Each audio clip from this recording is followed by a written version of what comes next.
I just want you to know you're the first one to make me cry. Yeah. A couple people got a little tear, but you guys have me. And it was so beautiful. And again, welcome to 365 Brothers, the podcast. Thank you for listening. I'm your host, Robin Shine, and get ready for another episode where I introduce you to another amazing, interesting, intriguing, and inspiring African-American man from the United States. They come from a variety of professions, various parts of this nation, and all of them bring their wisdom. So, chill out, relax, and listen in. Make sure you follow us. We're on Instagram at 365 Brothers. Also, you can go to 365brothers.com/Linktree, LINKTREE, 365 Brothers /Linktree. You'll find links to all things 365 Brothers, as well as links to anything Robin Shine. Again, thank you, and let's listen in.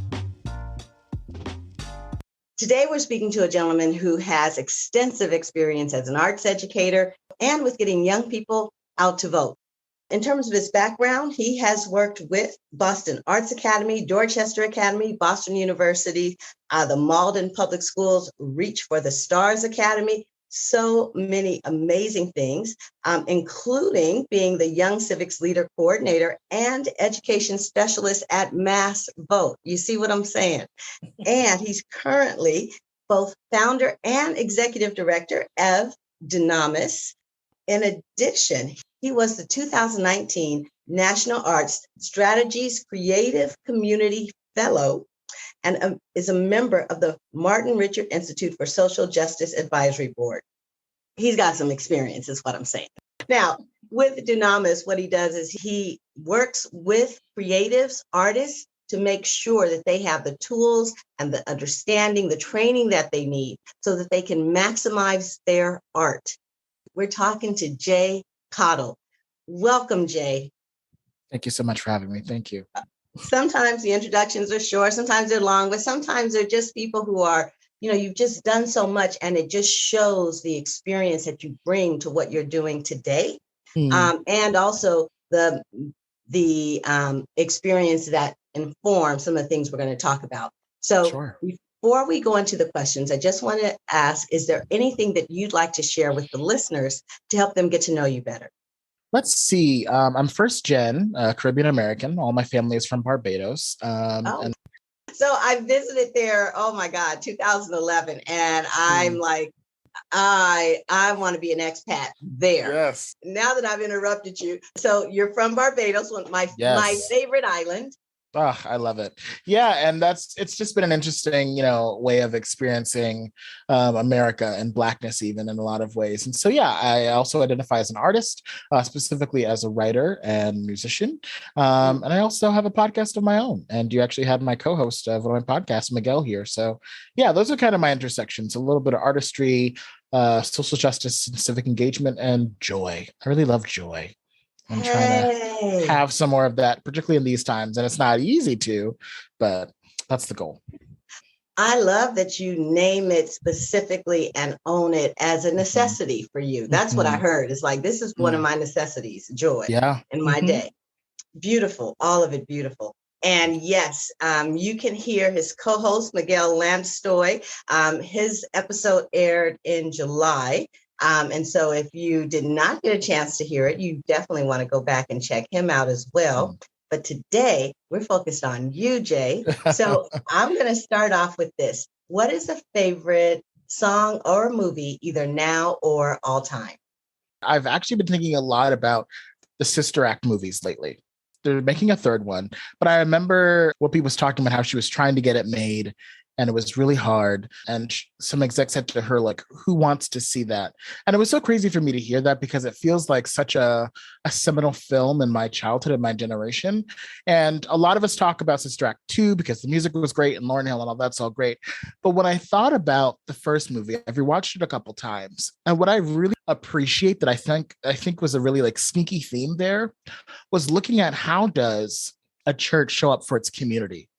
Mm. And there's this one montage where, they're rebuilding the church and then they're out there, like, doing double dutch with community members. And the community members are coming into the church and they're always getting money in. I spent a lot of time growing up in the church as an Adventist in particular. And sometimes there feels like a wall. And just thinking about service and how it's not for other people to be good enough to enter into our spaces, but to humble ourselves and go into their spaces.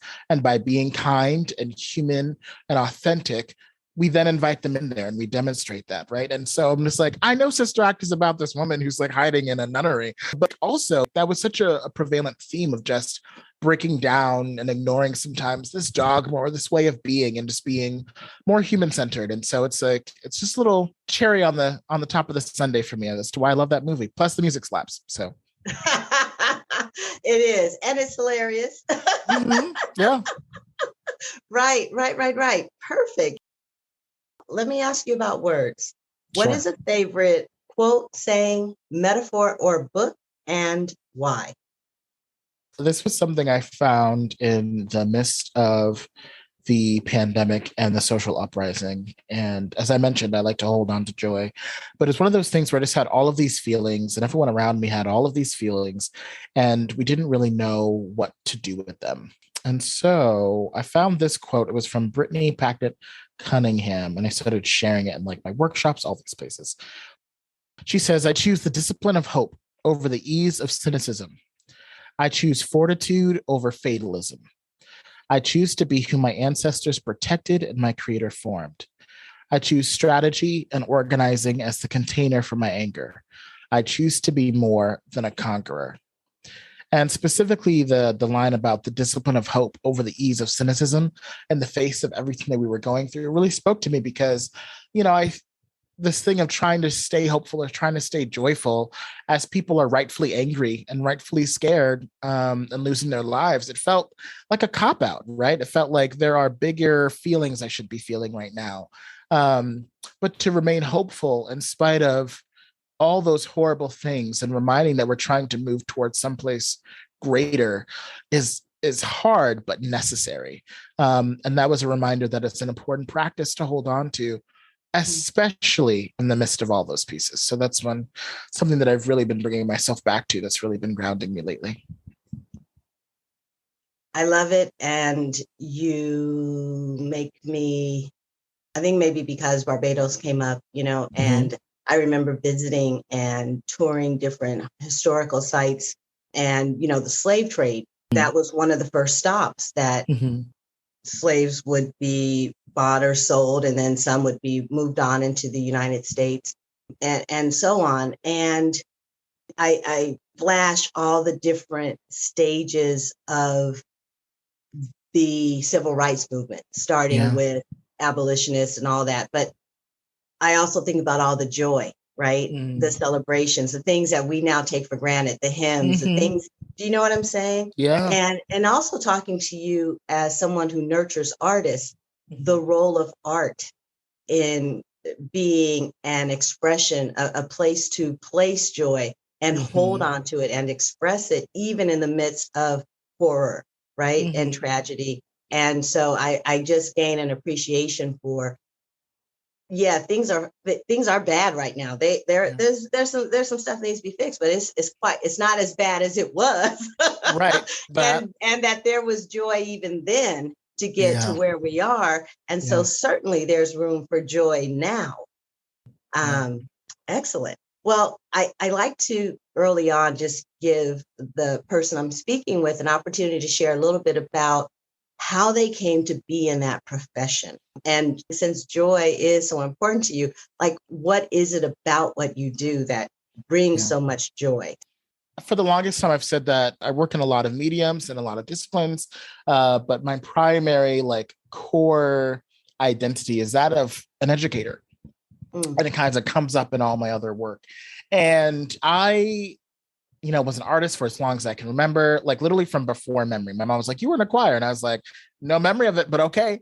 And so in doing that, I met Jennifer Friday. She was my social studies and science teacher. Like literally, she would do a quarter of social studies and then flip to a quarter of science. It was a really weird arrangement. But she was also the drama teacher at my middle school, and so from fifth to like eighth grade, she was the person who helped like grow my artistic sense and grow my artistry, but she was also the person who inspired me to become a teacher because of how she taught and how she made learning so engaging and interesting. Like I can still remember some of her lesson plans now at 31, Mm. from back when I was 10, you know what I mean? Because she was just that Wow. effective as an educator. um, Wow. and so she wrote my letter of recommendation to go to the Boston Arts Academy. And while I was there, it was again about being steeped in the arts. But that was the first time where I went to middle school and elementary school in Connecticut. And I was born in Boston, but I left and I came back. And when I came back, I had all of these like weird preconceived notions about what education looked like and then also what Boston was. And so for me, I always had the arts growing up. I always had the arts in my schools and my classes. And I thought that was normal for everybody. And this was Mm. the first time I was realizing that I had actually had a level of privilege in terms of like my educational experience. Mm. And I also, because part of my curriculum for school was like, you all need to go to these shows. Da, da, da. I experienced Boston itself as a very culturally vibrant city, much more than Mm. Connecticut, right? But then Mm. again, I learned that was not a normal perception, right? That was not. So I was coming into this new space with all of this stuff. And my headmaster, her name is Linda Nathan. She was the founder of Boston Arts Academy. And to this day, I cannot tell you why. I don't even know how we met, to be honest. Our school Mm. was small, but I was still like one of 400 kids. Okay. And she started taking me with her to speak on panels about including the arts in our academic classes across the state and speaking Oh. out against high stakes testing. At that time, No Child Left Behind was a big deal. And Mhm. MCAS scores and passing MCAS was tied to whether or not students could graduate. And so all of a sudden, I found myself at 15, 16, speaking with legislators and the Boston Teachers Union about like how we needed multiple modalities for expression and learning in young people and how Mm. holding standardized testing as a requirement for graduation was wrong. Mm. So I was being in that space. And then in my junior year, I joined this new program at Mass Vote called the Young Civic Leaders Program. And I was learning about how voting works and civic engagement. But then we were also planning workshops, designing and facilitating workshops for other young people about how to be Wow. involved and how to be engaged. And so at that age, looking back, I was being invested in and trusted as a young person to be able to be an agent of change in my community. And so when I went to college, I knew that I wanted to be an educator. But let me tell you, I took some history classes and I was like, all you're teaching me is facts. Where is like the critical thinking? Where's like the why did this happen? Who did this happen to? And so I changed my major like 5 times in college, honestly. I was Good for history and you. education, it was psychology, it was philosophy for like a year. And I finally landed on music and arts management. And why arts management was because I was flashing back to my time as a young civic leader, where I was like, again, designing workshops, planning and producing events, figuring out how to show up in a community. And a lot of that work was taking shape in that major as well. And so after college, after undergrad, I was like, what next? And that's when I was just like, if I wanted to be a professional artist, I don't really know how I would go about that. And it was weird because I'm just like, I've been so steeped in this. I've had so much Mm. privilege in this. And if I don't know, does Mm. the everyday artist know? And then I started Mhm. teaching and I had one of my students say, Mr. Cottle, I just got signed to Columbia Records. And I was like, that's amazing. And I was like, what did you sign? Who was there? What happened? Right. Yes. And Yes. so, particularly for people of color in this space, although artists in general do have this gap in terms of knowledge, I was saying a lot of these artists get taken advantage of, end up in really bad situations, and who's there to protect them? And as an educator, I kept saying, a lot of the time people are expected to know things, but when I put my educator eye on it, I think about, well, where would they have learned that, right? Where would that learning have come up? And for artists in particular, never. When would they ever learn about entrepreneurship and building a business and how to understand Mhm. these things? And so that's where Dunamis came from. And as I was building out Dunamis, I still wanted to work more intensely with young people and kind of have similar experiences to when I was a young civic leader. And then, as the universe would have it, I had the opportunity to then go back and run that program. This is the Young Civic Leader program at Mass Vote. So the one that I had joined the first class of in 2008, I got to go back and lead literally like 10 years later. It was so weird. For me, both with them and with the artists that we work with Dunamis and with my students, I've said that what brings me joy and the real goal of my work is to spark transformative growth in them. If you see yourself as powerful and strong and intelligent and as capable, then your life aligns that way. You seek out opportunities, you put yourself in spaces, but so many of our young people don't, right? For whatever reason. And I felt a lot like I was a product of luck. People happened to invest in me and I happened to be in certain spaces, but we can't leave that up to luck with our young people. They're too precious. And so I've been really thinking about ways to systematically facilitate that growth in people and to be there to kind of spark that paradigm shift for them. So that's the part that brings me joy. And literally getting to watch these young people who had no idea what the three branches of government even meant, to then, being out there, registering people to vote, leading these workshops, feeling more confident in their voice and their perspective. Like, that's the joy. That's the gift. So, yeah. I can see how the exposure that you had to civic engagement, sparked that and had you become involved in Mass Vote and all the things in between. And so I'm just appreciating that what you point to is that a lot of the people who get to take advantage of opportunities, it really is that they stood out to someone, like the teacher who looked amongst her students and said, "Oh, you, Jay, come speak with me," right? Mm-hmm. So thank you for all of that. So you've listed so many things that have happened to you. What is a moment, conversation, or event that stands out as really one of the most profound in changing the trajectory of your life? Whew. It was for me, I did this program the summer of my sophomore year going into my junior year of high school. Mm-hmm.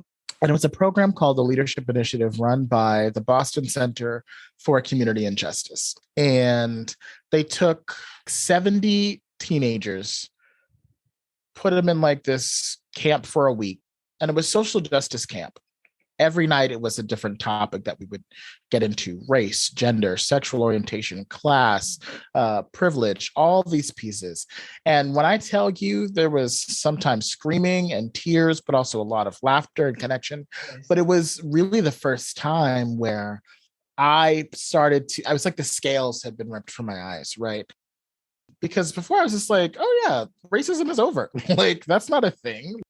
No one's getting, hosed down in streets anymore. Like, that was my only understanding of what that was. But then to be in that space, and more importantly, to hear the experiences of people different than I was, and to hear sometimes how words or behaviors affected them really negatively, and to watch it happen in real time in this like safely curated, but also just very authentic and charged atmosphere at times, it really was a pivot to like how I saw the world and how I showed up with like people, and thinking more critically about myself and the biases that I had and I brought into the world, and some things that I had internalized. But it was really like an awakening of a certain level of critical thinking and understanding about the world. And then also within that, a sense of obligation to like both be better than, and to make sure that I was an ally and a co-conspirator to like everyone else. It was, I think, honestly, it was the first time I felt like I had a sense of responsibility to both my community and communities, and the larger community. And that really, I think, has shaped that, in combination with like my desire to be an educator and to serve on an individual level, I think has shaped so much of not only what I do, but why and how I do it. Is there any chance you remember one of the things that stood out? It's the very first night we got there. They put these charts up on the wall and it said Black, white, Asian, Latinx. And they were like, okay, you each are going to get some Post-it notes write down stereotypes you've heard. And then we'll just Mm. put them on the board on those things. And of course, because it was anonymous and because you know how teenagers are, right? We like to push the envelope and be a little extra. Sure. What came out and what I'm sure people thought was funny just wasn't, right? And like all of a Mhm. sudden, everything changed. And then everyone started looking around and being like, who thinks this of me, right? And then Mhm. we then broke out based on those racial demographics. But that was I remember one of the questions they asked was, what do you love about being Black? And it was something I had never thought of before. I had just Mm. never thought of it before. Mm. And that was the first time I think I really, in a very specific and spiritual way, perceived myself as a Black person and began to like reshift the relationship that I felt towards that. Um, and I'm just like, if little me could see me now, because the way I love being Black and love Blackness and love us and the, you know, the multiplicity of what that still means, because there's not just one Yes. way.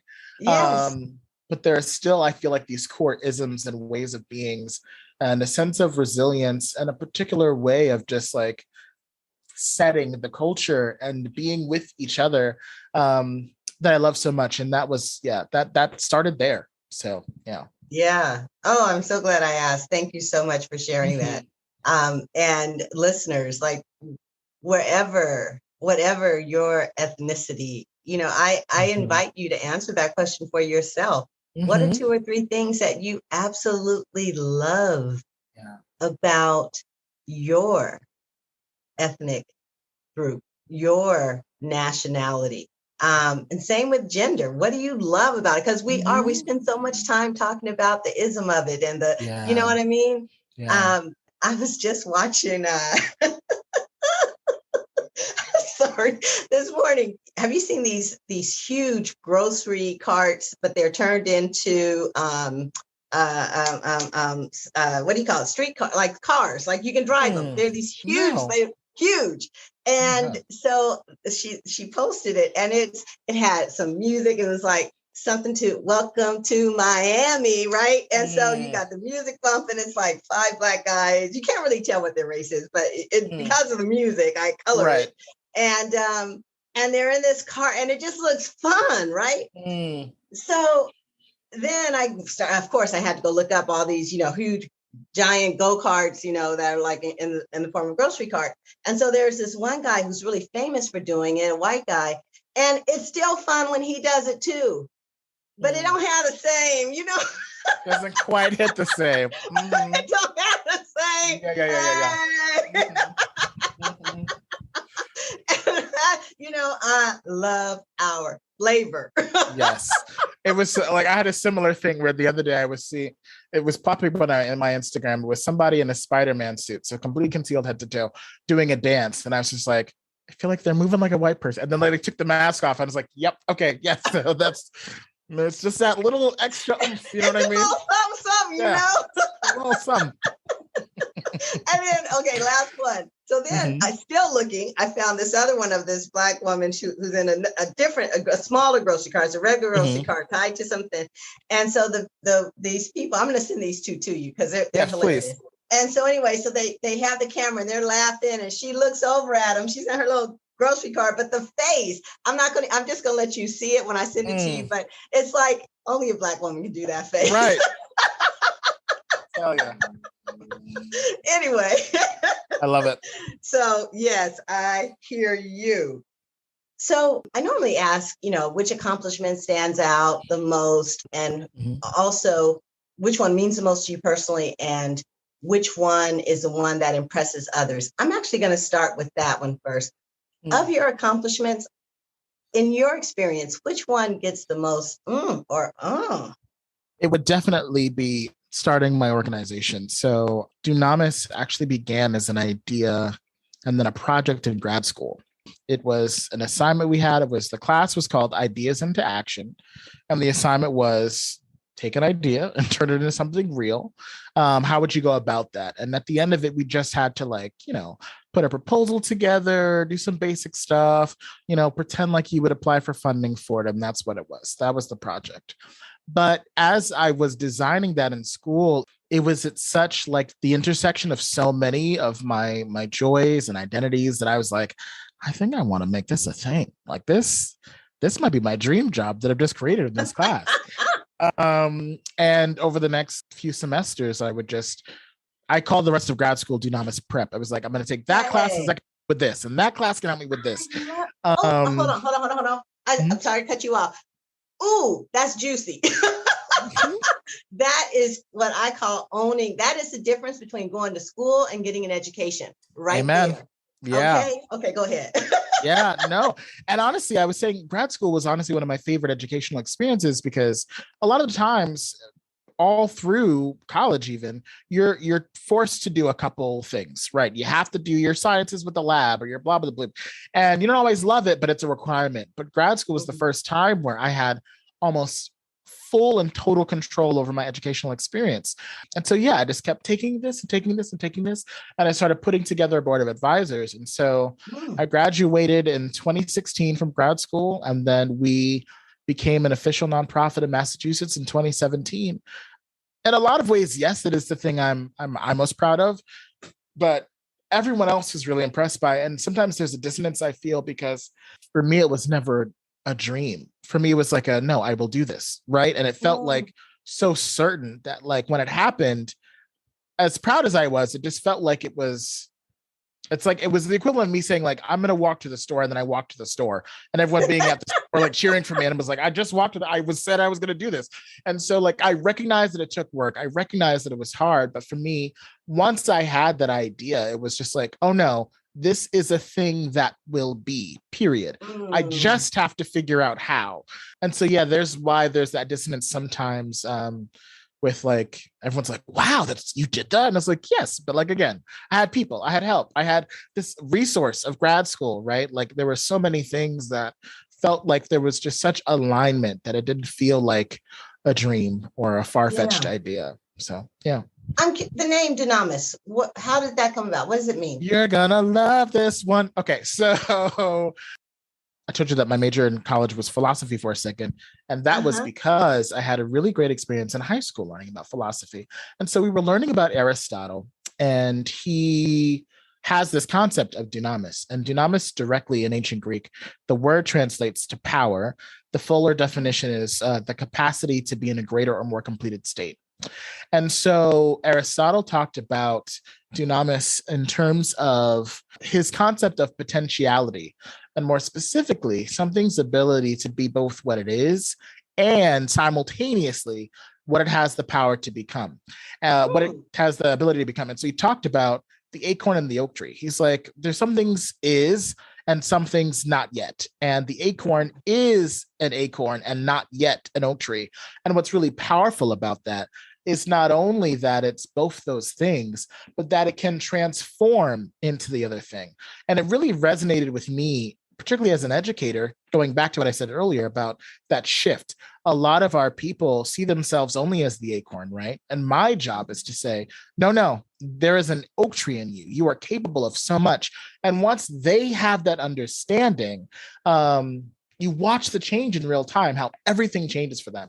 And so that idea of transformative growth, of already being powerful even before you're aware of it, just by nature of existing. That's why Dunamis really felt like, okay, this is going from all these artists struggling and starving and feeling like I can never do it, never will happen, to having a sense of ownership and being able to navigate this industry with intention and clarity and saying, I deserve it all and I can have abundance and I know what I'm doing because I am an oak tree in this space. So it resonated with me just on so many levels, and is kind of just like my personal, it's like the word that encapsulates my personal mission just as a person moving through the world.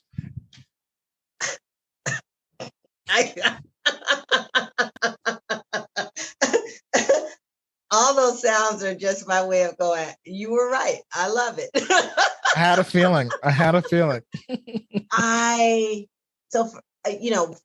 not only love the name and why you chose it, I love who you know yourself to be for the world. Your clarity about who you are for others. That's powerful. Your certainty comes across, just like you said. I said I was going to go to the store. I went to the store. Why y'all clapping? like, I'm a Leo, I love applause, but like for this, yeah, no, yeah. Right. And so, and it occurs for you like that because of your certainty. That's where you live from. So, and not everyone has that. I'm in awe. I love that. I love where it came from. Could you also just share what you got your graduate degree in? Yeah, so arts, community, and education. It's an MED, but it's an education degree that really specialized on exploring the intersection between how does education show up in community and vice versa, and same thing with the arts, and how can that be a connective thread through it all. Wow. What accomplishments are there without our health? Last season, I interviewed Dr. Gregory Hall, and this brother has done extensive research on the nutritional needs of African Americans. He created Sequence vitamins. They are specifically designed to address the deficiencies that lead to some of the preventable diseases that affect us in the Black community more than others, things like diabetes and high blood pressure and heart disease. So I've got a link in the show notes. Please check out his vitamins. I've been taking them for 3 months. I bought them the day I interviewed him because I was so impressed, and I am loving how I feel. So again, I want to recommend you check out Sequence vitamins. And because I love them so much, and because he is one of our 365 brothers, you get a discount. So check it out. Just click the link you'll find in the show notes. We'll finish up with the last set of questions, but this feels like a good time to ask you now about youth and voting, since we are talking about community, your clarity about your stand in the world. What can you share with us about getting young people voting? And I just want to say for the listeners, before I give you a chance to actually speak, this summer, we finished out the current Supreme Court term, and whether you agree or disagree, whether you loved it or hated it, you probably have a greater appreciation for the appointment of Supreme Court justices. You probably have a greater appreciation for the importance of voting. And if you don't have a greater appreciation, then I'm super glad we're talking right now. And so I want our young people to be involved in choosing. Like if the country that we're creating is the country that they want, then I will live in that country because that's what they want. But if this isn't the one they want, then they need to go get out there and do something about it. And voting is one of those things which you have some experience and expertise in. So now I'm gonna shut up and let you talk. No, I think that's such a great way to frame it. And first and foremost, before getting into this work of trying to get people to vote, is young people have really strong BS detectors. I remember my first year teaching, I do like a very Socratic style sometimes. It's just like, I want to know what you're thinking. I want to know what you're bringing to the space. And I would keep asking questions and I would get met with like just silence. And the lead teacher one day was just like, Jay, they're not used to people asking them questions.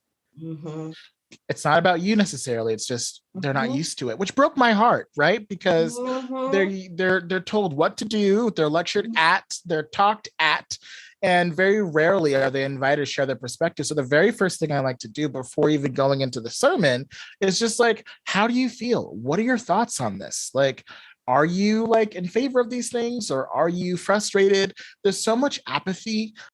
And I would say now disillusionment, particularly around voting and politics in general. One thing that I hope this decision and this series of decisions made clear for folks is a fallacy a lot of people work under is that they can divorce themselves from, quote, politics, right? I don't do politics. I don't talk politics. And it's just like, politics determines the water you drink and what is in it. It determines who you can marry. It determines what you can or cannot do with your body. Politics will engage with you whether or not you choose to engage with it, right? And so please say that one more time. Like, politics will engage with you whether or not you engage with it. That's another poster I got to buy this summer and put up in my room. I'm just going to play this back and be right there in Office Depot. I'm telling you, and it frustrates me so much to think when I see that people really think that they just can choose to not engage and that that's okay and that's a choice. And I'm like, that's a choice, sure, that you can make that has a consequence. And so to set the scene a little bit, Please. 2020 was happening. We're having these protests about George Floyd, and the frustration is mounting, the anger is mounting. And there are a lot of people who feel like that police in particular, in the context of this conversation, are representative of a system. They're representative of this political functioning or whatever.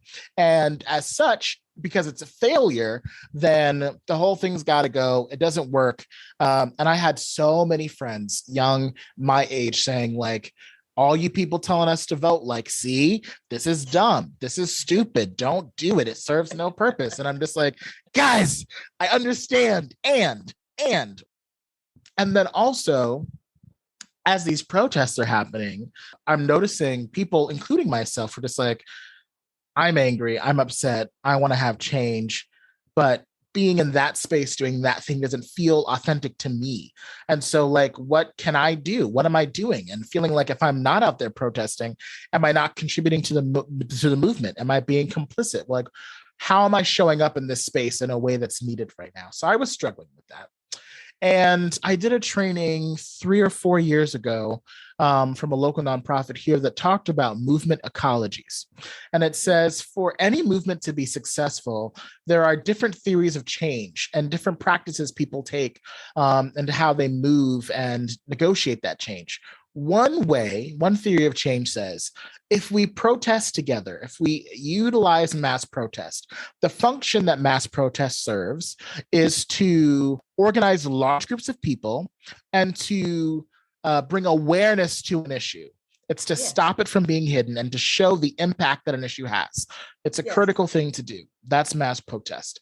Another is called alternative strategies or radical imagination. And that says, how can we rethink how things work? How can we imagine a different and better place? And that's things with like co-op medicine or police abolition and saying, well, how can we take what that was and make it something new? We cannot have change until we know what we're trying to change into. Another is personal transformation. And that says you could change all the laws you want. You could change all the systems you want. But until you change people and their perspectives and their spirits, that's when change is really going to happen. And the last movement ecology piece is leveraging dominant institutions or inside game. And that says, how do we take the systems that currently exist and use them to our advantage? And that's with things like voting. That would be something like defund the police, where we say, keep that system, but let's think about how else we can redistribute things, right? And so what became so clear for folks was, if mass protest is not how you align yourself, if that's not your way in, if that's not your theory, there are other ones. And all of these are interconnected, because the truth is, and now we get into the preaching, it requires all four. Any movement being successful requires all of them. It needs people protesting to draw attention to an issue. We still have to imagine what we're working towards as a collective society. We do still have to do our own personal work and show up and figure out how we're influencing these things. And we need to use the systems that exist to our advantage, right? And so that's how I like to frame this voting conversation, right? Because I'm like, while I understand the frustration, while I understand that you feel like that is not the thing or the only thing, the truth is it's not the only thing. And it's still a vital component of a needed thing, and working in concert with the other things in order to make that change.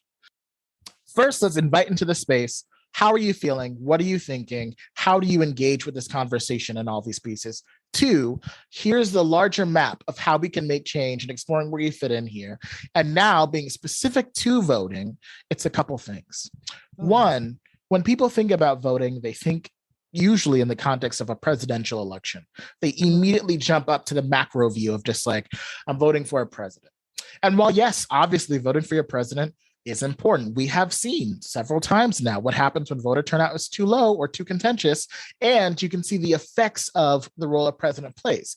However, I would say that more important than federal elections at that level are local elections. It is the people that you're electing as your city councilors, as your mayors, as your governors. Because if you take a situation, for example, of police brutality, or you have another Black person who is unarmed and murdered by the hands of police, and then you get frustrated, for example, when charges aren't filed against them. Mm-hmm. Your mayor or your governor chooses who the district attorney is, right? And it's up to that person to determine whether or not they will file charges. And so already, and in some places, in some cities and towns, you actually vote for who that person is directly. That's out here in California. Mm-hmm. Right. And so that's usually a thing that people ignore, right? They don't show up. We've seen that usually sometimes midterm elections or local elections sometimes they don't even reach double digits. And if they do, sometimes it hovers around 20%. But it's just like, these are your people who are determining how your roads are fixed, right? How your budgets are spent, if your school stays open. Again, if we should file charges against these people, like so much of direct impact you feel on the local level. Mm-hmm. The other part of this whole voting thing is voting and civic engagement as a process is confusing, and it's confusing by design, right? Yes. It's so that you're not able to engage with it. The goal is for you to not engage with it. That is why there's a certain amount of literacy required, not even just like in reading, but just in general, around how to navigate a very complex, convoluted system. Because again, it's designed to have the least amount of voice in there so that people can do what they want to do. It's why they can draw districts the way they draw them. It's why sometimes when you're filling out like a ballot question, to check the yes box actually means no to the thing that you're trying to do. So you have to click no because that means yes, right? Like it's all on purpose. And so that's frustrating, understandably so. And yet, if they're working this hard to rob you of your opportunity to vote, to make it harder, to wrap this all up in fees, to say, every time you move, this thing happens, to not have election days recognized as federal holidays, to close down voting centers in specific communities so folks have to travel hours, to saying you need a special ID to do this thing. All of that should tell you how powerful your vote really is, because they're not going to work that hard if it didn't matter. And they're working so hard to disenfranchise people, particularly Black and brown people and poor people and immigrant people. One reason why we love working with young people, even who were too young to vote, right? Which felt like an oxymoron. What is the point here? It's actually because in homes where the young person is civically active, where they might have pre-registered in states where they're allowed to do that, the actual rate of votership increases in the entire home. And so what we see is the kid goes home and says, Mom, who are you voting for? What's happening here? Dad, I really saw this person. I can't vote, do it on my behalf. But it becomes a conversation. And so again, bringing in other people, how do I make this a thing that I can do with my friends, with my family, with my community, so that we all have a little piece of it and we can all understand it and think together, and then bring that energy with us is important. The pandemic was, okay, I can actually really be at home and I can actually like Google these people as I'm filling out my ballot, and then I can fill it out and send it in. And that's just another way that we can be taking care of things. So the last point I would say is a lot of what I've just said places the burden on individuals and communities to organize and to show up. I will also add that a part of the role of voting rights advocates and part of the role of our politicians is to make that barrier smaller, is to find ways to make voting more accessible, to make the information more accessible. Because again, it is a system that is designed to disenfranchise. And so while, yes, unfortunately, I'm going to do everything I can to empower you to navigate that broken system, I am also going to try to fix that system so that, the barrier to entry is a little bit less. All right, so now we're going to get back to you. And speaking of our larger systems, and this is really one of the key pieces of this podcast, is the shared experiences of African Americans with law enforcement, as this was birthed post George Floyd's murder. Can you share an experience or two that stands out around your interactions with law enforcement, and positive, negative, funny, whatever you choose? Sure. I've always had a strange relationship a lot of my family are police officers, not in America, Mhm. but my father, my uncle, a couple of my aunts, cousin. And so my family, has a bent towards service. That's how my perspective is colored by the service aspect of law enforcement. But again, not in America. I grew up with the DARE program. And when I did DARE back in Connecticut, it was facilitated by local police officers. And so, again, my connection with police from that very young age was that they were members of a community who showed up in our community, right? It was just like I was in a small town. I knew that officer's first and last name. My mom knew that officer's first and last name. They knew who we were.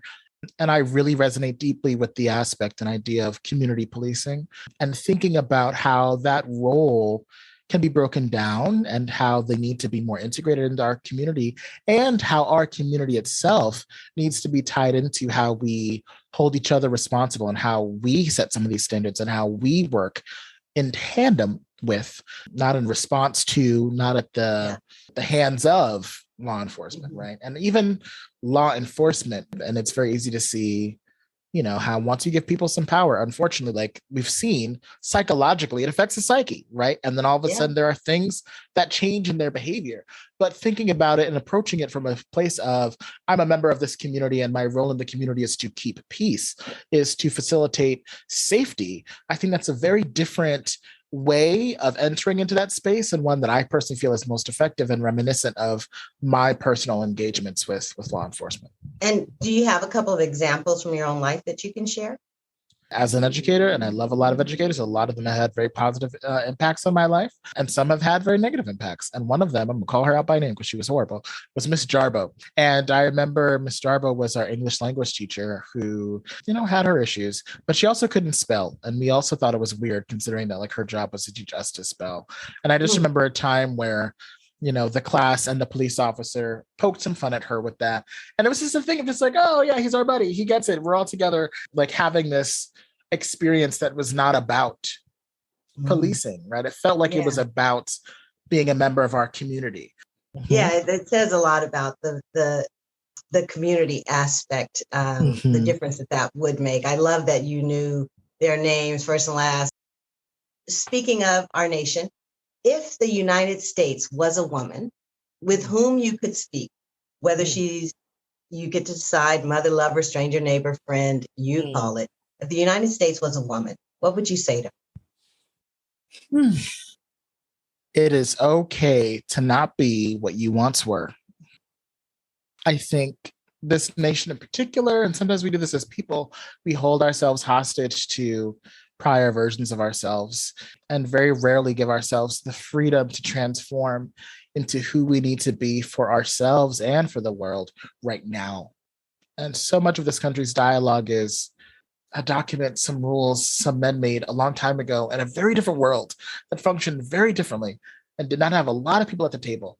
And so trusting ourselves enough to love ourselves more and to step into now and be who we are now and release who we were, I think it'd be great. So that's what I would say.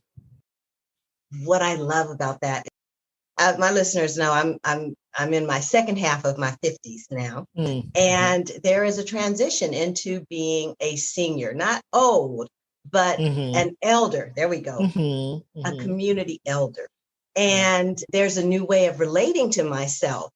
But the bottom line is, when I heard that, I was like, Mm-hmm. I like that for me. It is okay to not be who you once were.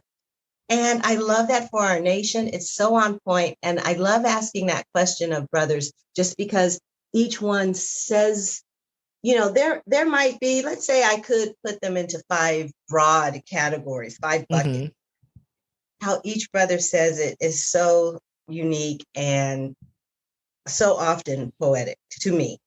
Mm-hmm. Um, but speaking of women, beyond the generalities and stereotypes, what is one thing that you wish more women knew?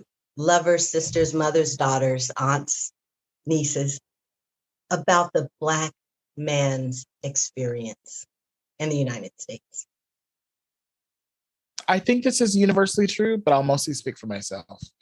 The most the final and utmost authority on the confidence we feel, on the safety we feel, on the strength we feel, the vulnerabilities we allow ourselves to feel. I think those are all set, dictated, managed, filtered at the hands of Black women in particular. I think they are ultimately the people that we try to impress and feel loved by and feel seen by and feel held up by. And I think even when there are times where Black men dishonor that relationship, this is my opinion, I think it's still about that relationship. I think it's still in response to that relationship. And so to boil that all down, I think Black women are the most important thing to Black men. I don't even know what that.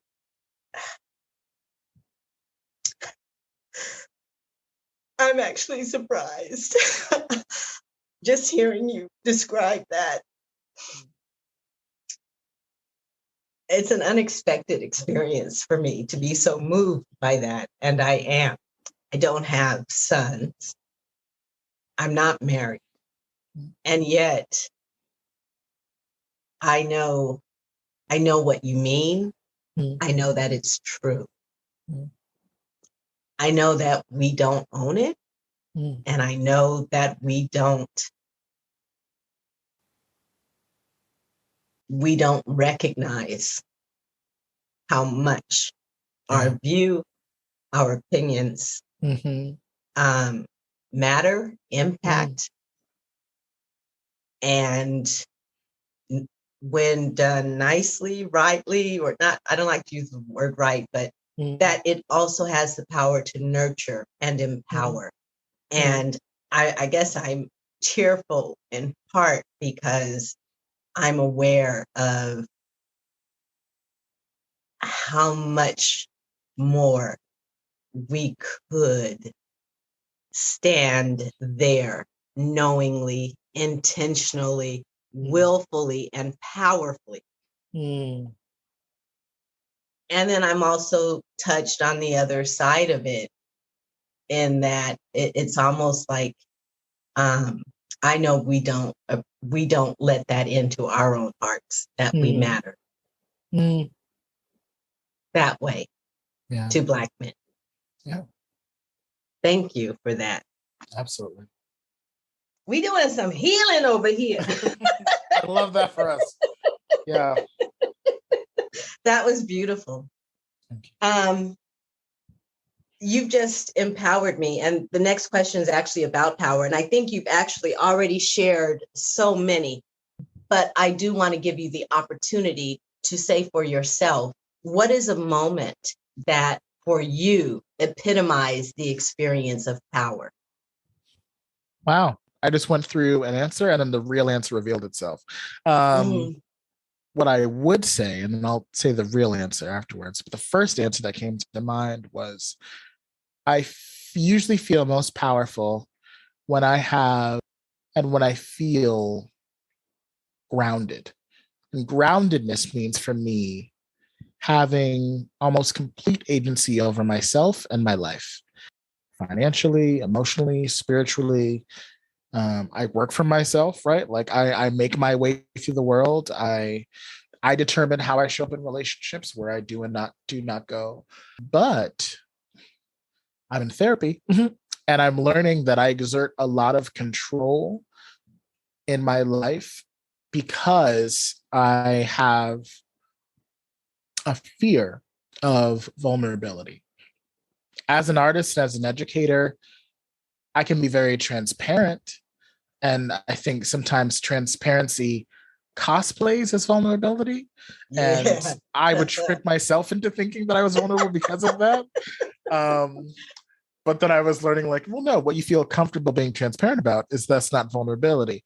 And so I guess what I would say this year, learning to sit in my feelings and allow myself to feel them without trying to put them away or control them, and to invite people into that is my most powerful. And I'm still exploring my relationship to that perception of weakness. But I think allowing myself to be, to exist as I am in a moment without feeling the need to, put on, fix, step out. Yeah.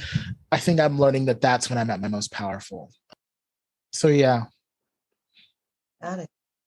And by the way, I resonate with transparency, cosplaying. I love that phrase, cosplaying as vulnerability. Oh yeah, it's a Some hard people lesson for me very to learn. close, right? Mm-hmm. Some people very close to me seem to think that I don't really do vulnerability. I don't believe them.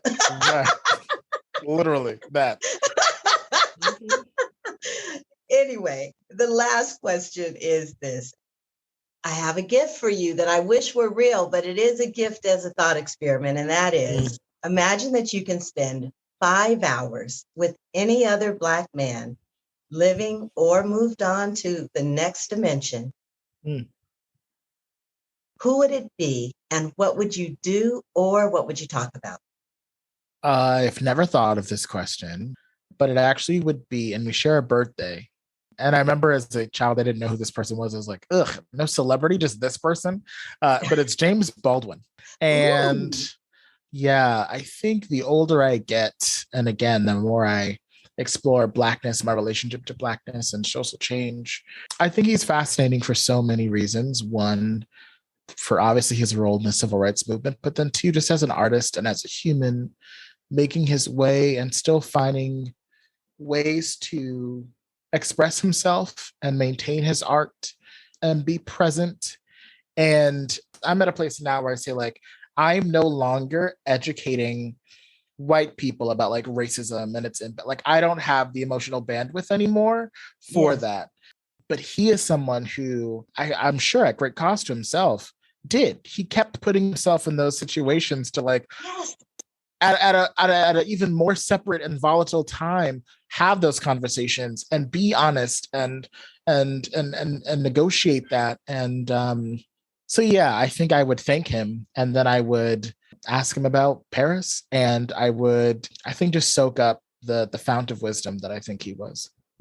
I don't mind saying I'm in love with that question. That's a good one.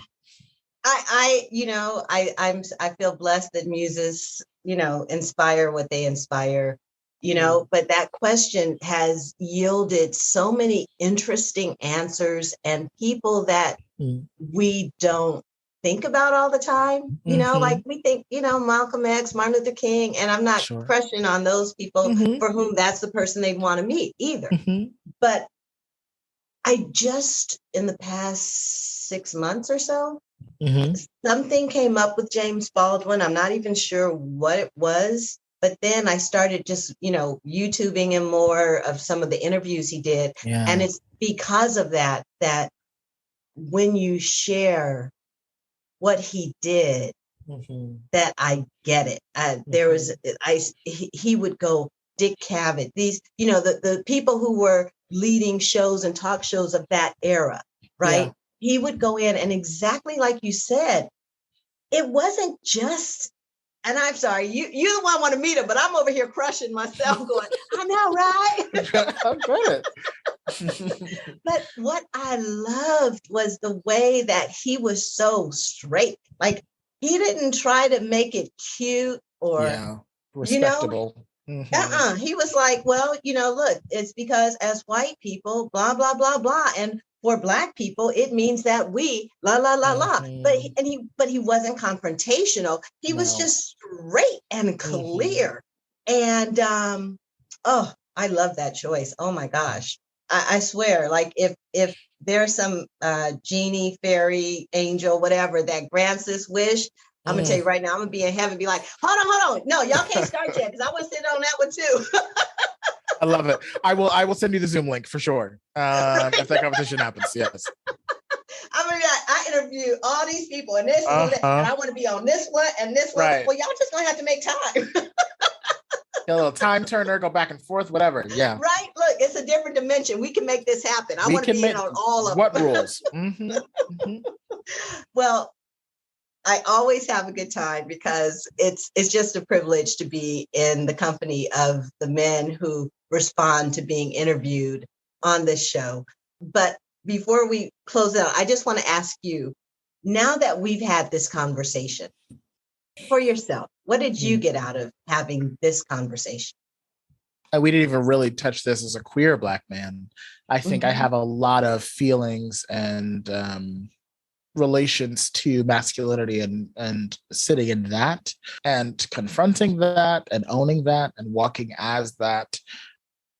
To sit in this conversation first and foremost as a Black man, I think that's a new experience for me and something I loved.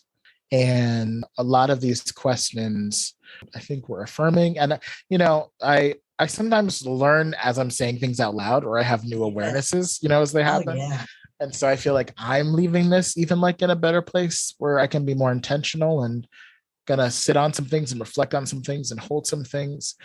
And I mentioned this to you in our pre-interview. I think you building this space in this way is so powerful and so important, and goes back to my thing about Black women being, the goats and being the focal point. I just think it's really powerful, not only for the conversation, but again, for the effect that it triggers in folks, like what I'm experiencing now. So thank you again for having me and for doing this really good work, this important work. Thank you. Thank you. I just want you to know you're the first one to make me cry. Yeah. A couple people got a little tear, but you guys had me. And it was so beautiful. And again, it has been a joy sharing this space with you. I have learned so much, the self-discovery, and just like you, I'm going to be sitting with some of this. And I'm always left with an impression of each brother at the end. I like to ascribe a word or two, right? Okay. And empowered community. Like those two words cannot be separated for you. Yeah. That they can't. It's not that you empower, and it's not that you're about community. You are, but your whole thing is empowering the communities in which you participate and to 100%. Which you belong. And it is so strong and so clear that it inspires. Just it being in your presence, like it inspires interest in my larger environment. Like, I'm not joking. I got one thing I want to post. I got two things I want in my classroom.